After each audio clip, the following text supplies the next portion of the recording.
तब्येत बनवायची मग सांगते तुम्हाला एक आयडिया. ही आहे तूप. काल आणले मी तूप म्हशीचं या. आता आमच्यात तर जिमलाय पोरं तिनं.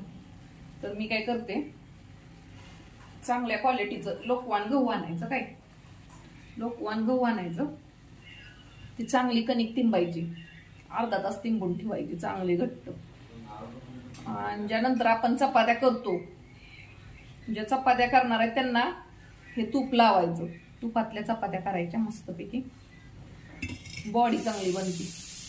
तूप असं वरून खाणं होत नाही ना, म्हणून चपात्यांना लावून चपात्या बनवून द्यायच्या. ज्यांना तब्येत बनवायची त्यांना. भात आहे ना पांढरा, भात करताना त्यात पण टाकायचं.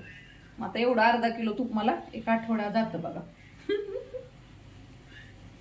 आठवडाभर जातं अर्धा किलो. सगळ्यात वापरते मी, भातात, चपात्यांमध्ये, वरण, सगळ्यात तूप टाकून खायचं. मेन म्हणजे चपात्यांना लावा.